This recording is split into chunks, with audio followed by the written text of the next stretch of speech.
All right, so welcome back.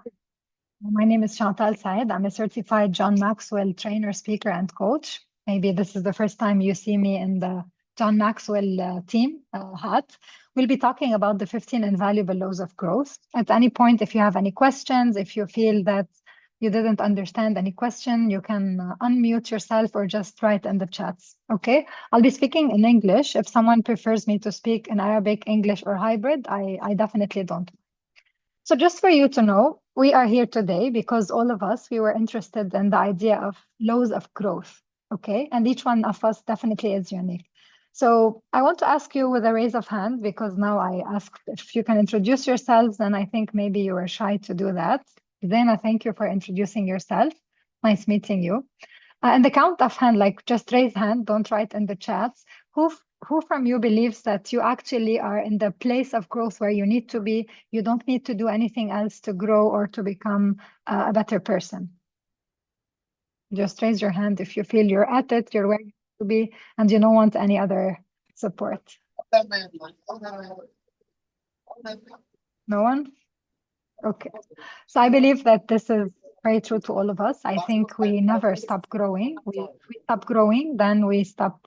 If we stop learning, then we stop growing. And this is why we are here today. And today we'll be talking about the 15 invaluable laws of growth. But since we have 1 hour, 1 hour and a half, 2 hours at the latest, I said 2 hours because I like people to book their time. But usually it would take us a maximum of 1 hour and a half. We'll be talking about John Maxwell's laws of growth. But before we start that, let me tell you who is John Maxwell and why are we talking about the laws of growth. So does anybody here know John Maxwell? We can also raise our hands or write in the comments. No, yes. Okay. All right. So John Maxwell, he's an author, he's a speaker, and he's a pastor, he's a leadership coach. He wrote more than 100 books. These books are on leadership. Actually, he was named, yes, Marie, thank you, Marie. He was named the #1 leadership guru by Inc. magazine. And actually, he is the most person who wrote books in about leadership. So there isn't anyone who wrote as many books as he has written. Okay, someone is saying there's background noise. Just for you to know, can someone talk? I want to make sure that I can hear you from my earphones. Can someone just say hi, say something?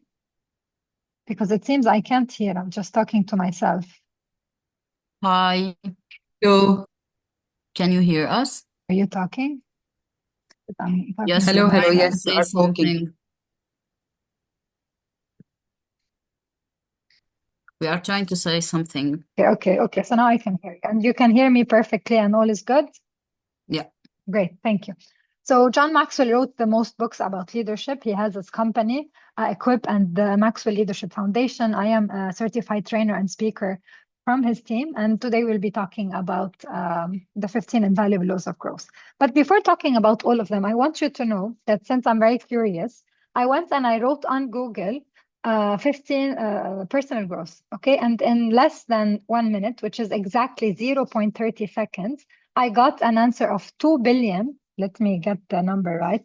2 billion and 480 million views, okay, or responses to what people had to say about personal growth. So everybody is interested in personal growth. Everybody wants to do something about it.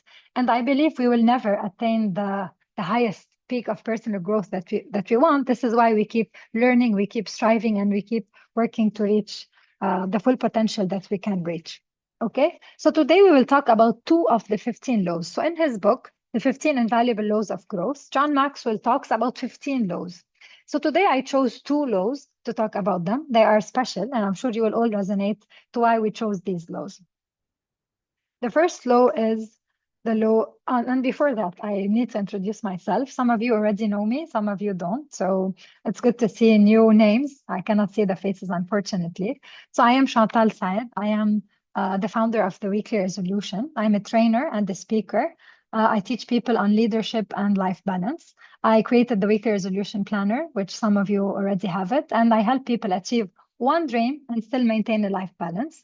I am also a certified John Maxwell speaker, trainer, and coach, and this is why we're talking about John Maxwell today. So in the 15 invaluable laws of growth, okay, we're starting today with the law of pain. Okay, and when I say law of pain, I want us to have some interaction, to be discussing together. This is not a podcast, so let's have the discussion together. When we say law of pain, what's the first thing that comes to your mind? And you can unmute yourself and talk, or you can write in the chats. And the more the session is interactive, the more we can learn and the more we can have fun.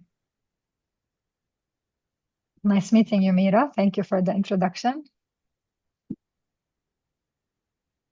So the law of pain. No ideas? Okay. So How I'll to be manage our pain? yes, how to manage our pain. Okay. That's one way of looking at it. And understand our pain and know how to Okay. manage it. All right. Maybe not to think of painful situations as barriers to growth, to where we want to reach. Yes, exactly. This is a very beautiful way. Any other thoughts about the law of pain?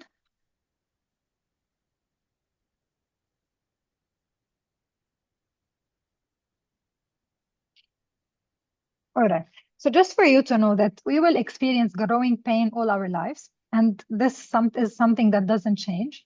And no matter how positive we are, pain will be something that we work on. But what happens is the more we grow, the more we learn how to handle this pain. And this is what we will be doing today. So Elisa, thank you. Using painful experiences to build.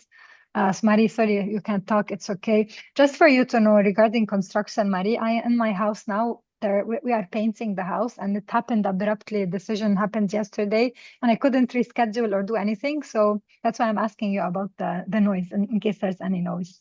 So Michelle, pain leads to growing. Yes. So we don't want to take it in a very masochistic, bad way that we want pain to grow, but we want to look at each painful experience and grow from it. And this is how we're looking at it. And the law of the rubber band, which is the second law that we will be talking about today, it will help us to stretch out of our comfort zone because we all like our comfort zone. We like to be where we're at. We like to sit in the same desk, use the same things. And if we are stretched in one way or another, we feel that we are bothered. So since we cannot cover everything today, these two laws were the ones I decided to talk about. So let's go to the law of pain and start digging a bit deeper. Okay? So when we talk, my presentation is very funny today. Press one time, it goes two times. Oh, okay. So when we talk about the law of pain, we need to think that as we go and we move forward in our lives, the pain will not something. And the way we affect or we handle this pain is what changes. Can someone tell me how you manage pain or how you work with it or you grow with it? Just some examples for whoever can speak. No pressure at all if you cannot speak.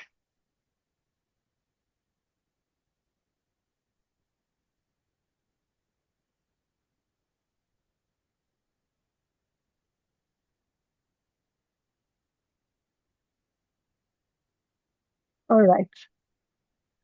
Chantal, Yes. I can speak if you. Yes, please. Okay. I learned You can lately. speak in Arabic if you want, if you're No. comfortable. No. I learned lately that pain is something I have to feel, like joy, like any other emotion. And when I learned that it's okay to feel it, and it's okay to feel bad or to feel not comfortable, and to manage it as I manage my joy. I was in peace with it. That's how I learned to manage my pain. So beautiful. And then did you transform something about it? Did you do anything to change Yes, it or just no, not to change it, but to manage it as to understand it. Why? What is the source of this pain, and what is the source of this feel of uncomfortable uncomfortable situation. So what triggers this pain in me? Yes, so beautiful. Thank you, Mira. Claire? I want to talk Arabic. Yes, معلش. yes, أكيد باللغة اللي بدك إياها، don't worry. إنه for male pain هو عم بيقول لي شيء. أنا بجرب إني أسمع شو بده أو شو عم بيقول لي عن أي نيد لحتى أكون أنا عم بعمل التشويس تبعي. يعني هو بيساعدني تكون أنا عم بنقي الشيء يلي أنا بيشبهني يلي هو أنا، يعني عن هويتي أنا. So حلو، كتير حلو, very beautiful. Thank you, Claire. Okay, so when we think about the law of pain, we need to understand that when we manage bad experiences in a good way, this will definitely lead to great growth. And this is where we actually can grow. Because let's face it, nobody likes pain, nobody loves pain, and it's a tough pill to swallow, as they say in English. So it's something that isn't its best. Okay, so we need to learn how to maneuver it, how to walk with it, and how to move forward. All right, so when we think about dealing with this pain, okay, every problem introduces a person to himself. Why? Because as we all know, the problems that we face are the challenges are how we become bigger. And a lot of us will be passing through these things. So we need to know and learn how we need to grow from them. So this is the first step of what we need to do. So John Maxwell in his book, he gives us a pain file, okay? He says that there are 4 things that we need to think about. The pain of incompetence, okay? I should have seen that coming. And he talks about it in a lot of details. So for example, he says, let me find.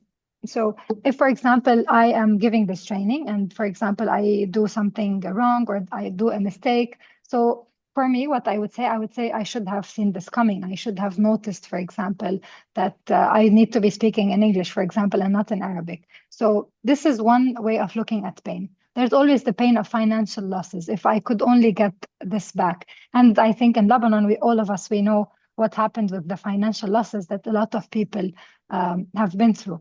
The pain of not being number one. So a lot of people have a pain that they wish that they could be at the top if it wasn't for X. So you hear a lot of people saying, if this person didn't do this thing, I would have been number one. Or if this thing, and it's always blaming someone else for us not to be number one. And a lot of times there's a pain of change, okay? And the pain of change here, we say it, if this would have happened if someone listened to me, or I didn't want this to change. When we're talking about these pain files, is there any other types of pains you feel John Maxwell didn't mention them? So one is incompetence. I wasn't competent enough. I didn't see this coming. One is losing money. One is not being number one. One is change. I'm sure there's a lot of other pains, but I would love to hear your input about what some of your pain files are, or some examples of pain files that you go through. Losing someone you love. Yes, definitely losing someone you love. Yes, Nadia. Maybe also the pain of feeling that I'm not worthy of financial growth or of love or of anything. Yes, not feeling that we are worthy.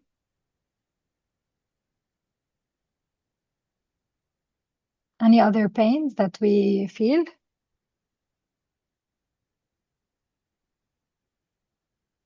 I would say, for example, the pain of health issues, the pain of things being out of our control. For example, war. It's something that's painful.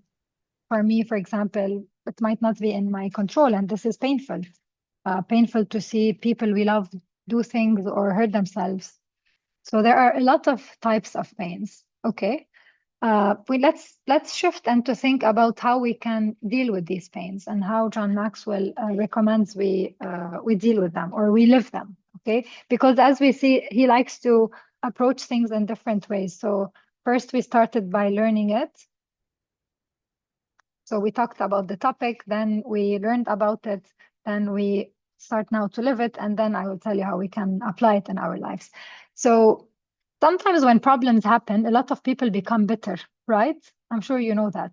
But this is one way of looking at it. And you see a lot of people, for example, if someone hurt them, if someone stole from them, if someone disappointed them or deceived them, they become bitter. What John Maxwell is recommending here, that we need to strive to become better. And this is a choice, because no matter what happens with me, I can decide to be bitter or I can decide to be better. And usually this decision is just some of the actions that we can take that would definitely help us to move forward.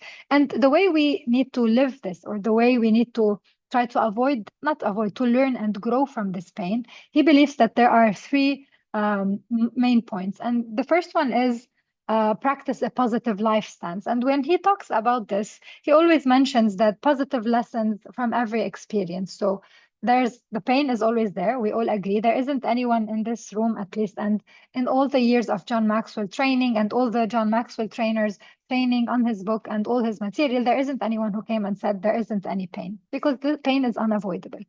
So one way of looking at it is having a positive life stance. And when we talk about life stance, it's just looking at the experience, that it is something that is moving us to become better, and that this bad thing that's happening or this bad experience isn't defining who we are.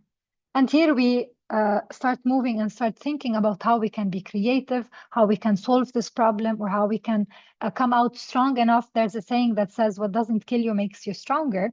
I know sometimes when we were kids, or at least when I was a kid, it used to bother me. And I used to think, like, do I really need to die for this to be like not a deadly thing? And I know sometimes hearing these things bothers us, but if we look at it from a different perspective, a lot of times when we change our view, change our lens, a lot of things change. And Viktor Frankl, for those of you who know him, has a very famous quote. And he says, everything can be taken from a man except the way he looks at certain things and circumstances, and which is his attitude. So no matter what happens, pain is there. And how we look at this pain and what we deal from it is the most important thing. The second thing that John Maxwell mentions is embracing the value of this bad experience, because we always have a choice, and we can keep looking at things the way they are, but we can also think of them as they have a different value. So people say, I won or I lost. John likes to see it as I won, I lost, or I learned. That's why he has a book called Sometimes We Win, Sometimes We Learn, not We Lose. So another point is just looking at the value of this important thing. And the third point is make a good change, because we all know about pain, and pain usually it goes in a cycle. Those of you who are part of my masterclass, we talked about this yesterday. So we pass through a cycle in our life, and pain is something to be looking at. But when we make a very good choice of how we and good change out of this problem or out of this pain, this is where the real essence comes in. And this is here where we are able to bend the road. And there's a nice quote that John says. It says, a bend in the road is not the end of the road. A bend يعني كوع. So if there's a كوع at the end of the road, it's not the end of the road. The road didn't end unless you don't turn, يعني ما لفيته, then you would definitely fall somewhere up in a hill. So always life, even if there's a turn, the road will continue. And if you try to imagine it, no matter what happens, we keep on moving, and all the roads, they never stop, and we can continue all our lives to move forward. But if we feel that we don't see the end, it doesn't mean that the road has already ended. And this is a beautiful way of looking at it. And sometimes our feelings about what happened is we focus on our feeling instead of the actions that we need to take and the direction that we need to take. Yes, there are times and there are moments where we need to be looking and thinking about our feelings and our emotions. We need to accept and absorb what happened. We shouldn't be going into denial. For those of you who know the stages of grief, no matter what happens with us, there are stages that we need to go through all of them. But then after going through them, at one point, there's a decision that we need to make. And there is a choice of making a change. And this is one way of looking at and living this law of pain. Any questions? We're okay on how we are moving forward. Is it clear? Is it making sense?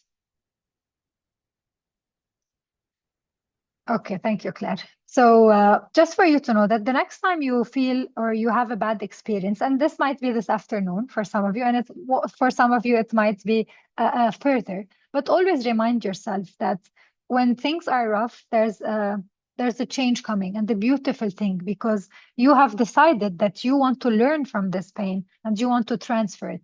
Sometimes it's a lifelong process, and this pain might be مقصد or like هيك divided, but always learn that this pain is here to help you move forward and to learn from. Now we will move to lead it. Okay, so we understood what the law of pain is, definitely briefly.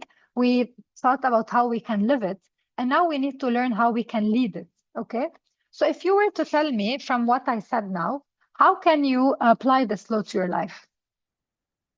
You can write in the chats, you can talk. If you talk, I would love to hear you. How can you live it?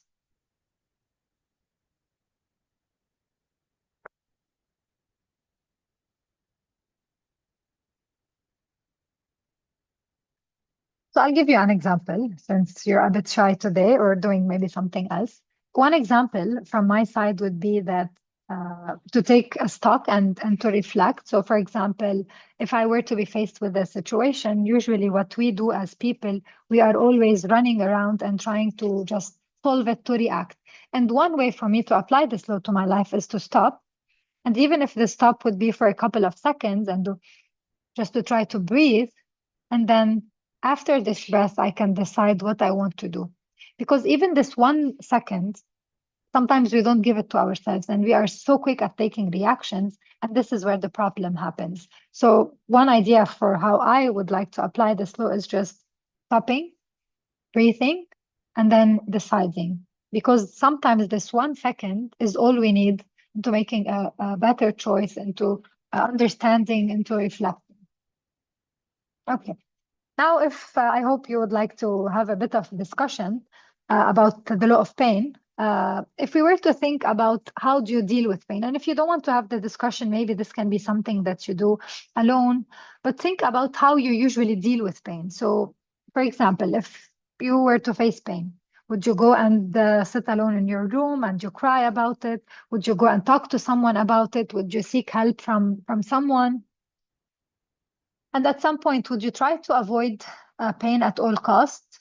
For example, I would think of an example of maybe thinking about my kids. So, for example, sometimes it's very easy for me. Instead, if I'm busy, it would be so easy to just avoid it by, for example, turning on the television. And this is not something that I usually do for those who know me. So, and in this moment, this can be one way to avoid pain. But if we were to endure it, it would be just stopping, breathing, taking stock, what the kids want. Maybe they're tired, maybe they're agitated, maybe if I give them 5 minutes, things would be different. But same as I can avoid this pain with the kids, we can do that in life. So sometimes we can have shortcuts that might lead us to something good in the end, but sometimes it might not. So Donna, you were talking that it depends on the situation and it depends on the problem. Definitely it does. So thank you, Elisa. She's saying that be alone first and talk to someone. Thank you for choosing me. If we move then to the next point, do you embrace the pain and stay positive? And these are reflection questions. Now, I know this is a recorded session and no one is opening their cams. I'm assuming a lot of you are doing a lot of things, so thank you for joining. But I want your reticular activating system to think about these questions. And for those of you who don't know the reticular activating system, it's a system in our brain that catches the things that we want. So today we talked about the law of pain, okay? So your brain now has pain in it. And if you move around your day, it will try to catch pain, but not to get it to hurt you, but for you to see it and to understand how you would like to be dealing with it. So for example, now that I asked you, how do you deal with pain? The next time there is pain, you might think, okay, this is how I will try to deal with it, or this is how I will do with it. And you will understand yourself more. And the reticular activating system, I see it like when we go to a mall in Lebanon and they have these devices to try to see if there's any any explosion or explosives in the car. Now, I don't know if this is a good system or no, but usually the reticular activating system is very similar to it. So they put in it the things that they want to attract, and then they see if it's available. So this is what the reticular activating system does. So it helps us to look at these things. So after this session, no matter how focused you were in it, you will start looking at, oh, this is pain here. What am I doing with it? And these questions can be reflective questions for you. Donna, she's writing in the comments, not always positive, especially when I'm still in the situation itself. It sometimes takes me a few minutes to switch. And this is definitely very normal, Donna. And even me training this and being trained on the law of pain by John Maxwell, it's not as easy at all. And those of you who are close to me know that a lot of time, this one breath that I said, I cannot take it. So I totally understand you, and we're all similar. But the good thing that when we work on ourselves, when we work on personal growth, we get reminded, depending on how is the frequency of what we're learning, we get reminded every single time about these things. And the more we are reminded, the more it would be easier for us. The more things would be calmer and brighter. And I see this in the masterclass that we have. So we learn about things, we set goals, and then from week to week, we talk about them and we implement them. When we have someone holding us accountable, usually it's very easy. When we come and attend a training session or an online session, if we listen to a podcast, we get motivated again. We get an idea or two, we write them down, or even if we don't write them down, we decide we want to take action. So this is why it's very important for all of us to keep growing, no matter how we like to grow. And thank you, Zaina, for opening the cam. Nice to see you. Okay, and Michelle, she's saying, I stay a bit alone. I used to talk about it. I just need some time to become calmer and I think things through. This is such a beautiful way. This year, one time I was reflecting about how I deal with pain, and I was joking with I think it was Maya, and I was telling her that I think I'm very masculine, because if a problem happens, I want to go to my cave, like the book Men Are From Venus, Women Are From Mars. And then thinking about it, a lot of times this is what I also do, Michelle. I like to sit a bit alone and then I can talk about it. Sometimes I feel I need to talk, sometimes no, it depends. But I think the more I'm understanding the importance of sharing, as whenever I'm ready, the more I'm seeing that this is something very important for all of us. Okay, so this is a beautiful discussion. Let's think about how we can lead it and move forward, and what are some steps that we can take. So get input from others. One way of looking at it, and it's very beautiful, when we have someone else looking at our life, our situations, the person looking at it doesn't have the same lens that we have. So for example, a lot of my examples now will be about kids. I hope you don't mind. So if I were to be in a situation upset with my kids, if it were someone else's kids, I wouldn't be upset about it because I have a different lens with other kids. Or if I were to have a problem at work and it's my problem, there's a lot of my emotions involved. And this is how we need to have the input of others, because someone else would come with a clean slate, no emotions, and they can let us or help us look at the situation from a different angle.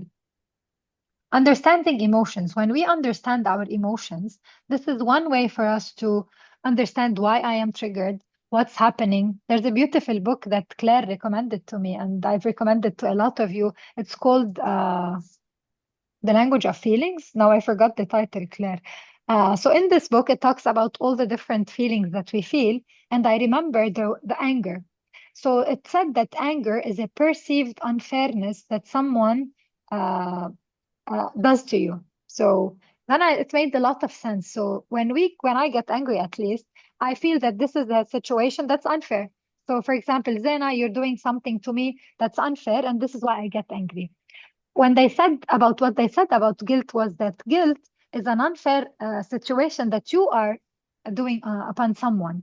And this made a lot of sense. So when I started looking at, okay, now in this situation, I'm getting angry because I feel it's unfair for whatever happened or with the person, then it became much easier for me to verbalize it than understand what is happening. And funny enough, in some instances, I was talking, I feel that it is unfair that you, for example, Mira, you're doing this to me. That's why now I'm getting angry. And when I started to verbalize it, I started laughing at it. And then the anger reduced. So when we understand our emotions and when we understand the baggage that we have on our shoulders, This would make it much easier for us to be able to move forward and to lead the law of pain and to grow out of it and to make the best out of the learning experiences or out of the painful situations. Identify specific change you want to have. When we talk about goal setting, and a lot of you already know this, when we talk about goal setting, when we talk about planning, we always think that there's a change I want to make. And now, before we leave this session, I will ask you, what's one thing, or maybe two, because there are two laws that you like to carry with you from now until later on? And when we keep thinking and when we keep growing, and imagine every day or every once in a week, you learn something new, you attend a session, you watch a video, you attend a podcast, and you learn something from it, and you decide, okay, I like this thing, this is what I want to apply, then you are actually coming and living this beautiful thing. When I was a bit younger, several years ago, when we used to travel, I used to decide, okay, this trip, I loved it. What I would like to change in my life? Sometimes it used to be the cuisine, what I eat, the routine.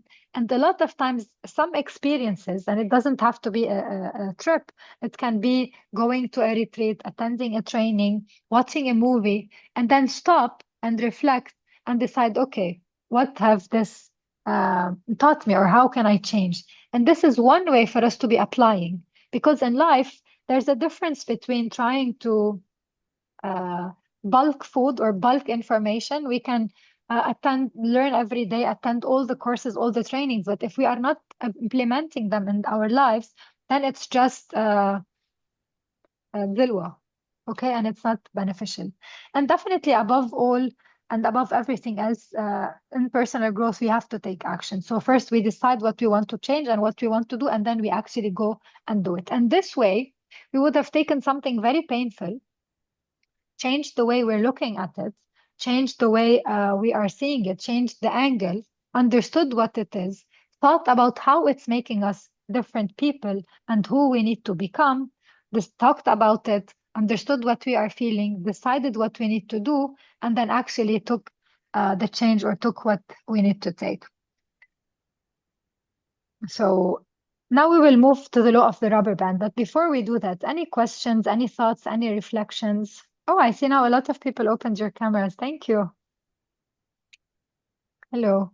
But really, if you cannot, I totally understand. But I love to see your beautiful faces. So any reflections, any ideas, any thoughts? Okay. So now let's move to the law of the rubber band. Okay. And when I say law of the rubber band, what's the first thing that comes to your mind? It stretches and comes back to, like it can stretch, it can mold into different sizes, let's say. Yes, Mm. exactly. Any other thoughts? Sandra, flexibility, yes. The good you do comes back to you. Okay, that's a very beautiful way of looking at it.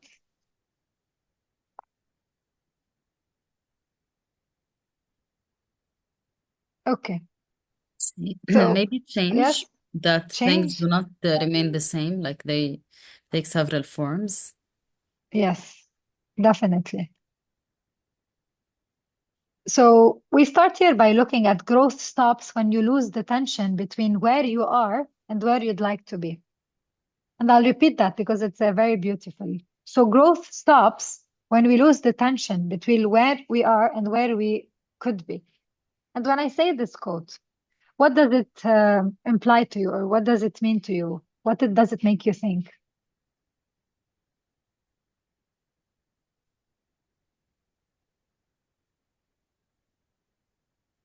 So let's look at it from a Like different way. you lose the connection between Yes. your goal and you. You know, Yes. you're aiming for something. If you don't actually change something to be able to reach it, it won't happen on its own. Yes, definitely. So let's think about it. Do we all want to grow? And does anyone say I don't want to grow? And I'm not talking about grow shaykhuha. Yes, Nadia. You want to grow? I'm assuming Okay, yes. I was just saying that the quote Yes. reminded me of depression. So if Of we are depressed, we would depression? not feel Yes. like we need to grow anywhere. Okay. Yes. So true. Okay. So if we Maybe think, Chantal, yeah, yes, Mira. sorry, maybe Yes, Chantal, when yes, we try to go out our comfort zone, yes, it's not comfortable, it's not easy, but sometimes it's necessary. yes, exactly. If you were to look at growth, sometimes we want to avoid any form of pressure because we don't want to feel uncomfortable. And usually we like to all live in our comfort zone because in our comfort zone, this is what we can do. And this is what's easy for us. But if we look at it, true life begins at the end of our comfort zone, and we arrive there by stretching. So if we need to grow, definitely we need to be stretching like this rubber band. Okay, so just to have fun and to do an icebreaker. So I have this rubber band in front of me. Can you pick just in the chat or unmute and tell me what do you think are some uses of this rubber band? You tie, let's say a cardboard that you buy from the store, let's say. All right, tying a cardboard. Come on, there's a lot of Yes, we uses. use it to hold to hold the cover on a jar, for example, holding something. Yes, yes, to put this Mm. cloth, الكارو, the Mm. squared cloth on the jar for the mune. Beautiful It's idea. for money, كمان. Yes, hair Put it tie, together when- parsley tie, holds pencils. A Yes, plastic bag to also tie a plastic plastic bag bag. to tie it. In Lebanon, we have a lot of humidity. Everything becomes bad. Okay, so now when we're looking at this exercise and we're seeing this, there's a lot of uses for this stretching. And this is not only about rubber bands. I think maybe more of you are commenting to help breastfeed moms to attach the pump to their chest so they don't need to hold it. Wow, that's a very good idea, Nadia. Only you thought about it. Okay. So I'm sure there is a lot of uses for it. I'm trying to think where did this come from? It was in my house. I'm thinking بقدونس, parsley. But there's a lot of places where we see things. And sometimes when we think about the uses of a lot of these things, we understand that we cannot use it unless we stretch it. And this is very important.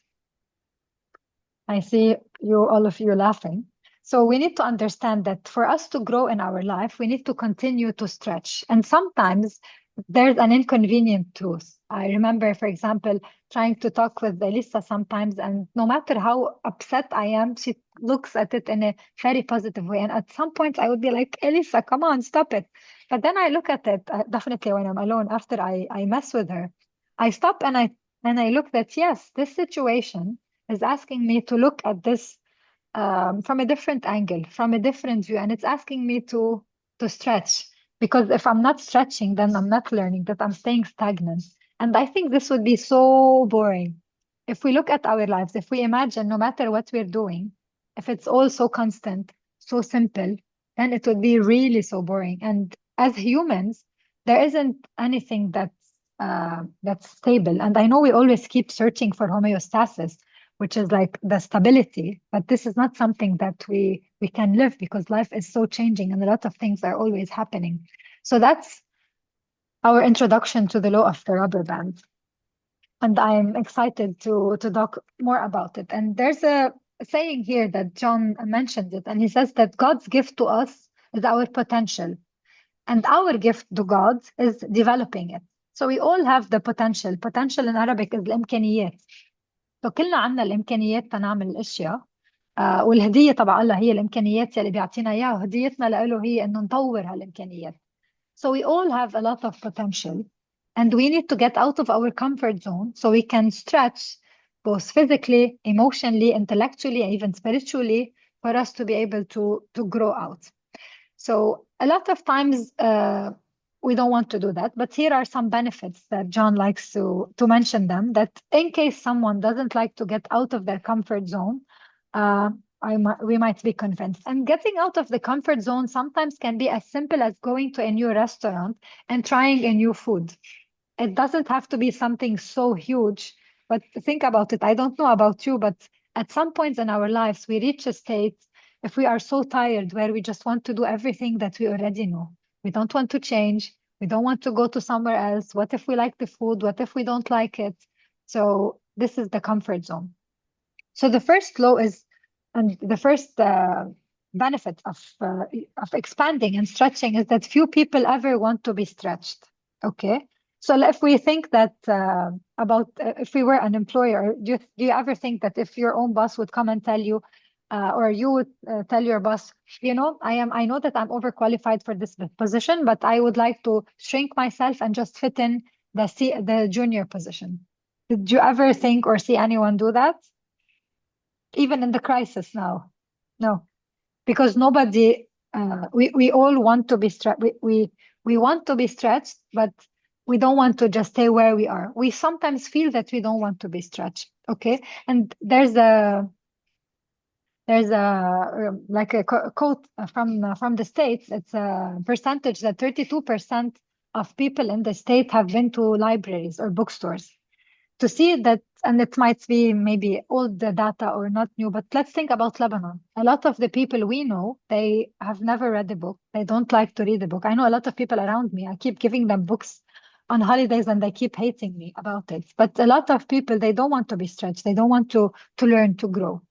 The second point is about avoiding settling for the status quo. Okay, most people are satisfied with where we are. This is the status quo, and we feel comfortable. It feels safe. But if we look at it in a different way, do you remember someone who's average? So if we were to talk about someone from history or a quote, do we mention the mediocre people or the average people? We definitely don't. The third point is stretching is an inside job. Okay, and growth begins with our thoughts. You know that our thoughts sometimes become words when we speak, and then when we speak, we take action, and then this stretching has to start inwards. And James Allen says you cannot travel within and stand still without. So all the change that we have internally will show outside. And you know, a lot of times, if you think about it, you would go and see someone you haven't seen for a long time, and you think you've changed. And they say like, oh, nothing changed. And the change might not be physical. Sometimes it can be internal, but it always gets reflected outside. And the fourth point is stretching always requires change. And change is always a challenge because it propels us to get out of our comfort zone. We cannot improve and avoid change at the same time. That's why we must stop looking over our shoulder at what was and start focusing on what is. And this is a very important thing. A lot of time we keep looking backwards and thinking what was, while we should not. We should look in front of us and think what is. And as we know, it's never too late to be what we might have been, or what we still want. I know a lot of people come to me and say, I'm in a place in my life where I don't like what I'm doing. I don't like my job, but I don't want to change it. Let's find a way to deal with it the way it is. And as much as I cannot give opinions and I cannot push myself, because as a coach, I just help people on their own journey, it hurts me to see that some people would give up on wanting to change or wanting to fix something because they feel that it's too late. Because sometimes it doesn't need to take a lot of things. And I'm looking at me and a lot of you, I know them. We recreated ourselves at an older age. A lot of you ladies have things that you did after your job or apart from your job, or you're doing a moonlight business, because at some point when we have the passion and we start it within, it's so beautiful for us to grow with it. We continue by point number 5 and thinking that stretching sets you apart from others, and successful people always set themselves apart from the crowd by going over and above what others do. And this is when we want to open a business, if we want to have our own thing, if you want to raise our kids, if you want to be an employee. What sets us apart from others is how we're willing to stretch. You can ask a person, do you know how to do this? One person would say no, and another person would say, give me 1 hour, 1 minute, 1 day, and I'll learn how to do it. And this is where we would be applying the law of the rubber band, where we would be pushing ourselves outside our comfort zone. Point number 6 is that stretching becomes a lifestyle. Okay. And for example, if you want to think about it as a lifestyle, in our challenges and our community, we used to do things that we've never done. So, for example, we know about neuroplasticity in our brain. So, if I were to brush my teeth with my right hand every day, because this is my dominant hand, if I change and start brushing my teeth in my left hand, little by little, I will be paving new neural pathways in my brains. So, we can imagine our brain like a big prairie, حقل كبير, and we are walking on it. And the more we are walking on one side, the plants are dead, الحشيش يعني, the grass is dead, and then there's a pave. But if someone decides that, you know what, I want to go from this other way, we pave more roads. And the more roads we are paving in our brain, the more we have more neuroplasticity, the more we are flexible and stretchable. And it's not just about the bigger things in life. So if I agree, or if you all agree that, you know what, tomorrow we want to brush our teeth with our left hand or non-dominant hand, this would be one small thing, which is symbolic, because at the first time you're doing it, first couple of times, you wouldn't be seeing the difference. But later on, there will be a ripple effect of you accepting and agreeing to do different things. And you might like to take this a bit more challenge and trying new things, going to places you've never been, wearing clothes you've never worn, trying a style you didn't try, and this would put you in an energy of something new. Point number 7 is that stretching gives you a shot at significance. Okay, and when we talk about significance, we talk about if you want to grow, we need to learn ourselves about ourselves and know who we are. And this is how we can become more significant, because we are all unique, we are all special. And when we understand how special we are and how unique we are, this is how we can stretch more and understand how significant we are, and then go far and beyond this. Any questions at this point? I would like to know your input, how you're seeing things. Yes, Lena. Sorry, thank you for Yes. everything you've shared so far. So my question is specifically about like those examples you gave, which stimulate the neuroplasticity. So Yes. from brushing your teeth in the left hand, or like doing something else. So maybe like if you can share a couple of more simple daily exercises that we do subconsciously the same way every Yes. day. So Yes. that's one part of the question. Another part is like if also learning a new language falls under that category. Definitely. Yes. And I can share more because now Yes, I'm please. in Italy Please and do I'm share. learning Italian. And for some Okay. reason, I mean, I felt like, yeah, something is changing. I cannot really say what it is Yes. exactly, Put a but finger on it. yeah, but at the same time, I noticed that I've learned French long time back in school and I never Okay. used it actually. So by I noticed as I'm learning Italian, I'm kind of remembering the French and also becoming good at it again, or like barely good at the bare minimum, just to say the basic things. And I thought that there should be a correlation, because why am I now remembering French that I don't use? It's just because I'm learning Italian. Um, so yeah, I would like to know your opinion on the language. Oh, To wait, know you're your muted. opinion Yes, on the language and the other like daily some or ideas. routine activity. Okay. Perfect. So regarding the language, I'm not an expert in language, but from what I've known and what I've researched, I think maybe some other people would have some input. I don't know if maybe Elisa you have about languages, but when we try to learn something new, and there's the quote that says, each language you speak, you are learning and meeting a new person, because then you'll be able to talk with them. And when we are training our brain, it's like a muscle exercise, but for the brain, because you are trying to think in a language. A lot of us, for example, we think in we talk in Arabic but think in English, or we write in English. So this is also training your brain on how to think and what to think. This is regarding the language. Elisa, you'd like to add something because you love languages. And Rita, then you will talk. I do, but just quickly, is it like she's remembering French and she don't know why? That's the question. Exactly. For me, Okay. it's something that I noticed that like I know the very basics of French, but I just found myself being comfortable with them and remembering them more. I think because your brain will tend to connect what is familiar to what's not familiar. So Italian is not familiar, French is very familiar, more than English, because it's not it's the Latin language and it has the same root. So that's why your brain is doing that, I think. When I was learning Portuguese, it was exactly the same. Like I was listening to the teacher and remembering the rules of French, but it helps. Like that will help you learn better. So Thank that's my you. point. Rita, would you like to add something? Yes, I would like to say, just what Elisa said, that that Spanish, Italian, Portuguese, their base is Latin and even French. So I remember because I took a Spanish class, and before that I took a French class after I graduated. And I noticed that all the students with me that already have a French background or know French language, they found it much easier to learn Spanish than I had. I was English educated and I knew like basic French.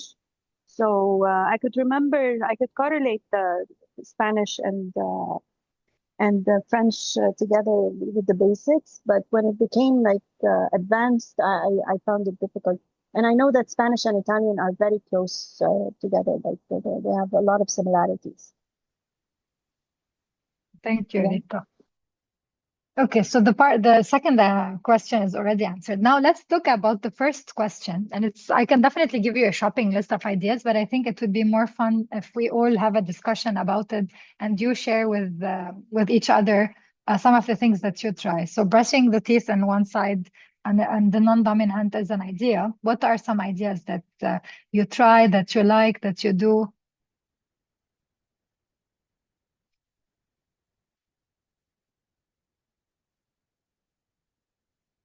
Something to stretch you, to do something new, neuroplasticity. Yes, Donna. For example, attending sessions like this, Yes, it's like working on self-development, learning something new, finding ways to apply it in our life. yes, So it could be one tiny sentence that you say today that will, yes, this is it. This is what I came for today. It doesn't have to be the whole yes, exactly. session, you know. Sometimes it's one word, one quote you share, or your energy Yes. sometimes could be motivating enough to create a change. So All right. Thank you. Elisa, I think you're unmuted. I wanted to say like meeting someone new, like a whole Okay. new person that is not Yes. familiar with your life. Okay. I would say also, for example, drinking something new. So, for example, today I made a tea of mint, and we have a plant. It might be a stevia plant, but it's a plant like nana, like mint, and when you eat it, it's so sweet. So I put the mint and this plant, and for me, this is something very new. I'm recently trying to experiment with herbal teas, and I actually enjoyed it, and I didn't imagine that I would like it. So this can be one thing. I always go with wearing clothes you wouldn't wear. And this, for some of you know the challenge, we used to sometimes like to fix our closet, but then we would say, okay, all the clothes that you don't want to wear, put them on the side and say, okay, I will wear them this week. And if you end up not wearing them, it means you don't want them anyway, and then just donate them. But also sometimes it's trying to get out of our comfort zone and wear something that not something ugly, but if something that we thought we might not like it, but it's available, to experimenting. And for example, journaling, let's say you don't journal, you know that people always talk about it. Let's see what it all is about.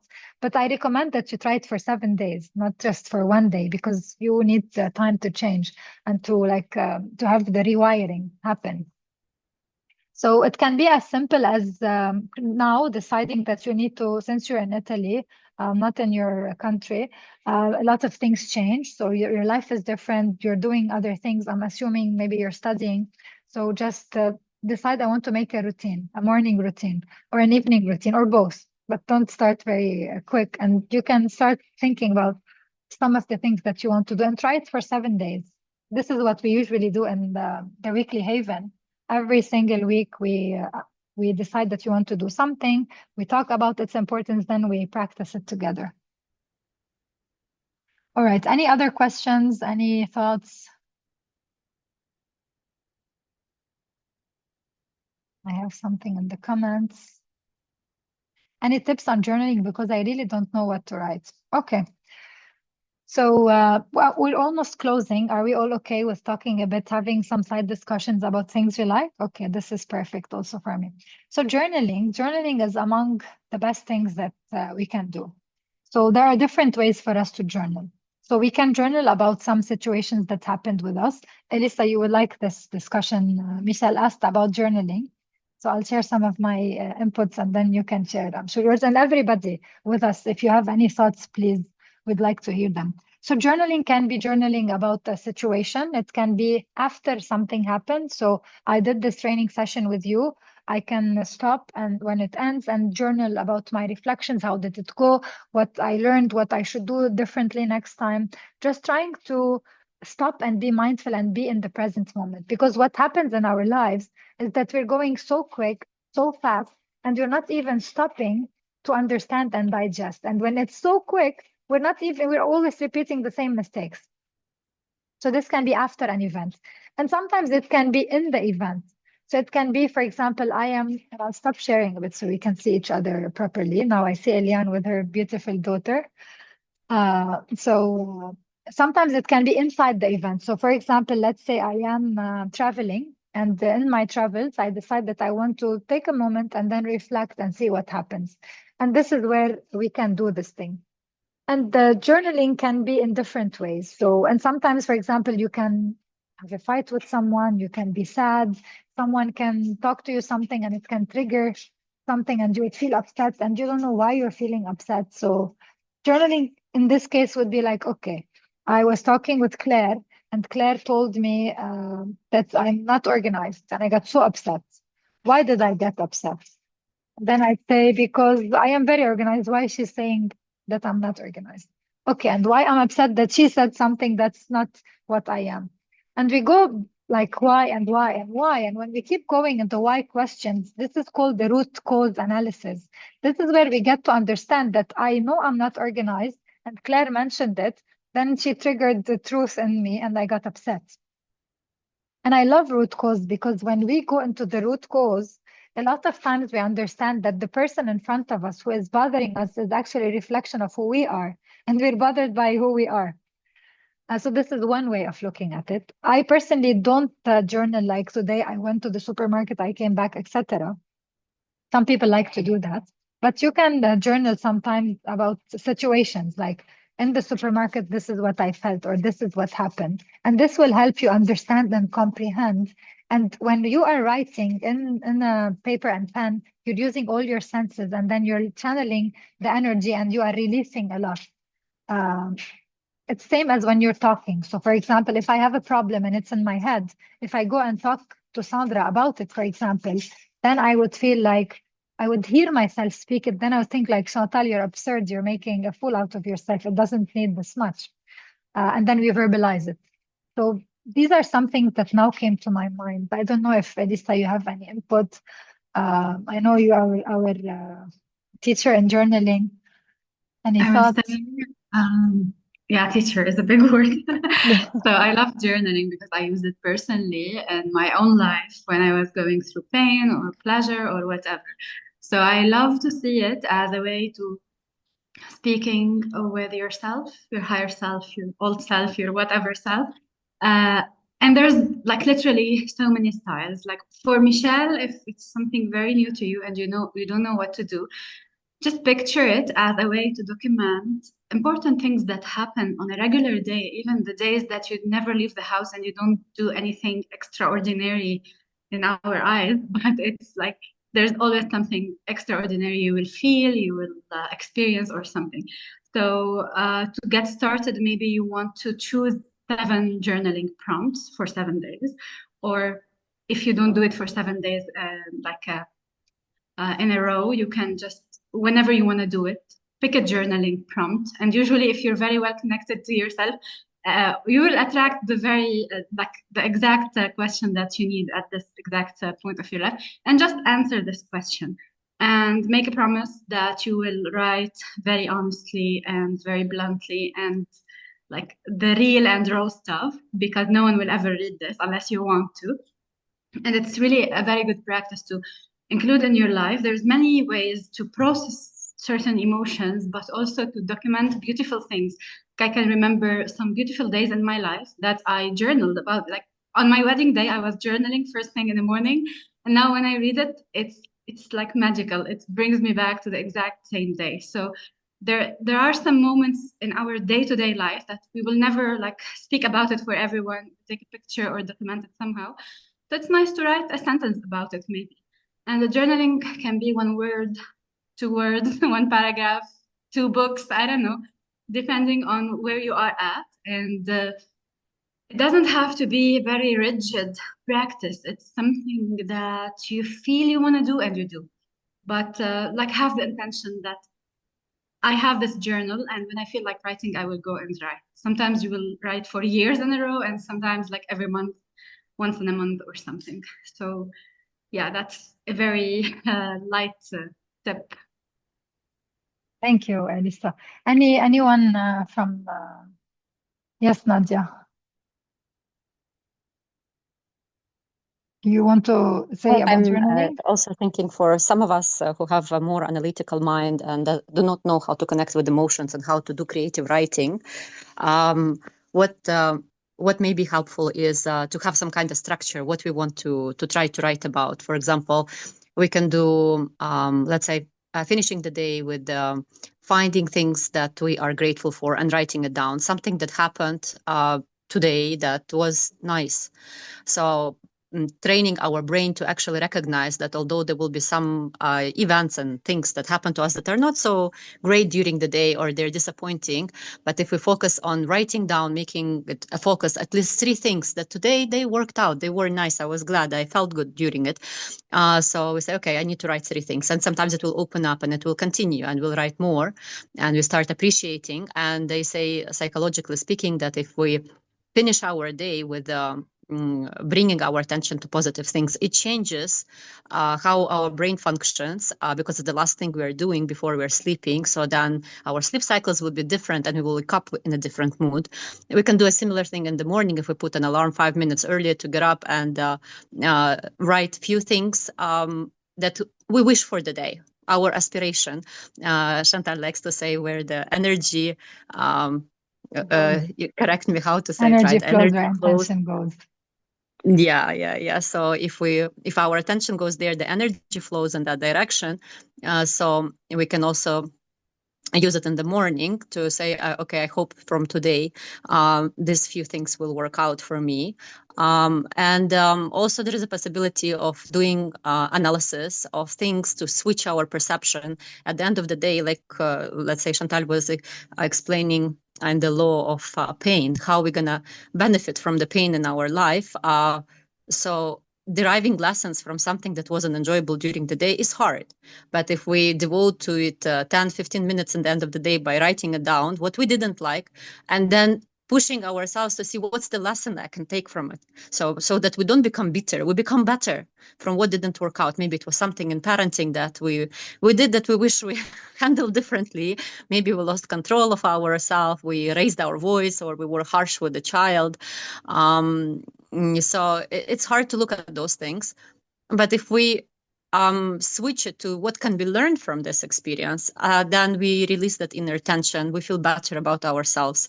So that's another way to journal, where we can't just sit and write. We don't have the experience of writing just from the heart about our emotions. So we can have a structure and then do it as an exercise. And some days it may be just a few lines, but it still can be very beneficial. Thank you, Nadia. This is so beautiful, and you reminded me. So most of you are in the weekly resolution community, so you know the weekly resolution planner. So in the planner, so in case you don't know it, this is it. And every day we have what I'm grateful for. And then, so this is what Nadia is talking about to start on a positive note, and what my intentions are for the day. And at the end of the day, what's the best thing that happened today and how I can improve. So these are also prompts. And if I'm not mistaken, Michelle, you have the planner. Not sure if you have it in Oman with you, but it can be a reminder. And you have the pink planner, so it has 260 dailies. So this can be a start for you to to journal. Okay, so I'll go to finish the presentation because we're almost done, and then we can open for questions in case you have more questions. It's very interesting to have these discussions because they show us in the moment, in the heat of the moment, where we're at and what we need. Okay, so now that we mentioned these details about the law of the rubber band, we need to do a bit of a review. Okay, so let's think about wanting to make a difference. Okay, doing something that, if we were to think about making a difference, and John mentioned it very verbatim, and he says, I want to make a difference doing something that makes a difference at a time that makes a difference with people who make a difference. So people who are committed to stretching themselves will make definitely a difference. So I see that you've all taken time from your days to learn about growth and for you to grow. And this definitely shows that you are someone who wants to make a difference and you're taking the steps. So if you want to think about the bottom line of the law of the rubber band, so we always need to look at where we are today and how we can move forward, how we can do better, be better. If we know ahead of time that we are already stretching out of our comfort zone and we agree to do that, then our future will be much easier. So the law of the rubber band is one of my personal favorites because the more I'm living it, I will always need to live it more and live it more, live it more, and I'm always not the same. And I hope that you also feel the same way about it. So as we close, I'd like to just mention the slide because it's very beautiful. It talks about accidental growth and intentional growth. So accidental growth is planned to start tomorrow. Instead of intentional growth is I want to start today. I don't want to postpone my growth. Accidental growth says waits for growth to come. So if there's a training session somewhere, if someone mentioned, if my friends invited me to a session, then I'll grow. And intentional growth is when I take complete and full responsibility to grow. When I go and find the topic that I want to work on, I register in a session and I attend it. If I know that I have a lack in something, I actively go and I work on it. In accidental growth, it depends on good luck. On the other hand, intentional growth relies on hard work. And when we say hard work, I don't like things to be hard. A lot of things can happen in a very beautiful way, but it doesn't need to wait and depend on good luck, as I say a bit, if I met someone. In accidental growth, we learn from our mistakes, but in intentional growth, we learn before the mistakes. And if the mistakes happen, we continue to learn. In accidental growth, quitting early and often. On the other hand, in intentional growth, we have persevered more and for a longer time. Accidental, we fall into bad habits, and intentional, we fight for the good habits. So for example, if someone is smoking, and I think no one here can say that smoking is something very healthy, please do it every day. So we all agree that this is something that's hard. That's not good for our health. So if we want to grow and stop, it's a hard way for someone who likes to smoke. But accidental growth is like, okay, khalas, it's very stressful. Look at the situation. I'm depressed. I need to be smoking. Khalas, you're taking away everything from me and only the cigarette. Okay, so intentionally, things are harder. It's very easy for people to be depressed and sad and sitting at home and not doing anything. On the other hand, it's harder to take action, to wake up early, to do what needs to be done, and then to be happier because it's not something that's easy. Accidental growth talks big, but intentional growth follows through. So there's a quote that I love, and it's on one of the pages of the planner. It says, and it's in the goal setting. I forgot exactly what the goal is, but the idea is that people would congratulate you on the work you did, not on what you said you will do. And this is very important because we can talk so much and we can draw a lot of big things, but if we're not actually doing it, this would be the accidental growth. And I know from myself, sometimes things have happened with me accidentally. But when I work on the things intentionally, this is where I get to enjoy it more. This is where it needs to happen. This is where it should be. Play it safe, and accidental growth takes risk and intentional growth. Accidental things like a victim. Intentional things like a learner. I know a lot of people are victims. This is the situation, وضع البلد عاطل, and all these things. But if we want to be intentional, it's harder. Accidental relies on talent. Intentional relies on character. Accidental stops learning, and intentional, sorry, I can't see the slides. And intentional it never stops growing. Okay, so it's not that we stop learning after graduation, we continue to learn all our life. I want to show you all the 15 laws of growth because they're nice, you would like them, just as a teaser. So we have the law of intentionality, the law of mirror, the law of the environment, law of pain, law of awareness, law of consistency, law of design, law of reflection, law of the ladder, law of the rubber band, law of trade-offs, law of curiosity, law of modeling, law of expansion, law of contribution. And living these laws and reaching our full potential, this is something that we can do.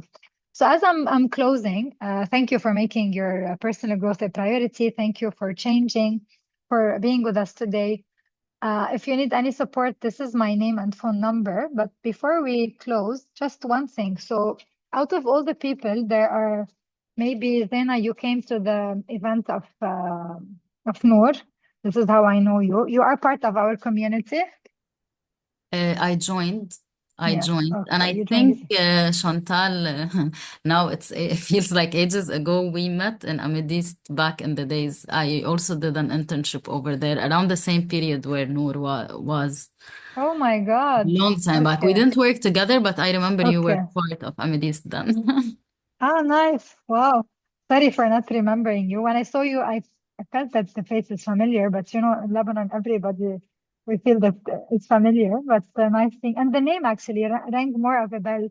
But you know, we like if Of someone is course. and coming from the States, we like to say, do you know this? Do you know that? Yeah. So you're part of the community. Donna, you used to be with us in 2020 in Chantal's 2020 weekly challenge, and you're not just friend, right? Yes. So are you part of the community? Would you like us to add you?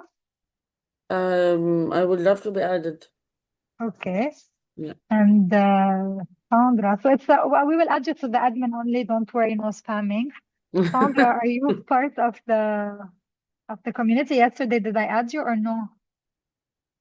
And until Sandra answers, we have someone called user. We don't know who you are. If you can let us know.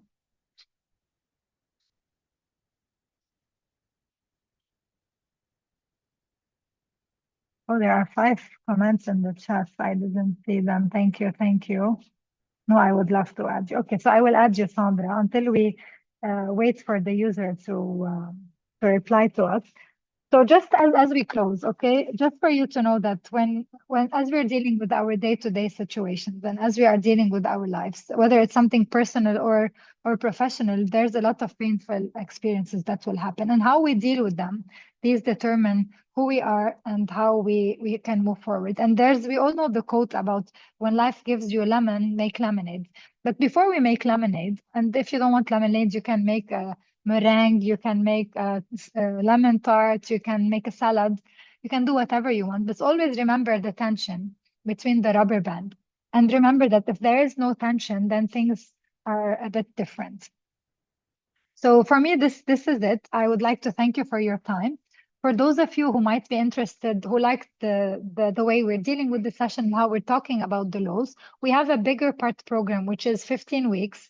Every week we have 1 hour, and each week we talk about one law. It can be something simple, something consistent, where for 15 weeks, which is almost 5 months program, you work every single week on yourself. So you all have my phone number, except user, we don't know who you are. So you can reach out. I can send more details if this is something you like. And if not, you can always follow us. We have more events happening. There's the masterclass. It's called Mastered Life Balance and Productivity. We help people achieve one specific goal in 4 months and still maintain a life balance. From the people attending here, we have Zahra, Mira, Maya, and Rita attending the masterclass. We're having so much fun. A lot of the goals are happening. So if you feel you need any support, just reach out and I can direct you personally how we can support you. So that's it. Thank you, everyone. Can I take a picture just for our social media? And if you can share or if you can follow us, this would definitely help us all. For those of you who can open the cameras, we'd be happy to see you. Thank you. Thank you, everyone. So this is it. I wish you a beautiful day, beautiful learnings, and don't forget to decide what's one thing you want to do differently after the session. I just remember I didn't ask you about these. So take care and have a Thank beautiful you. day. Thank Bye-bye, you. everyone. Bye-bye. Bye-bye.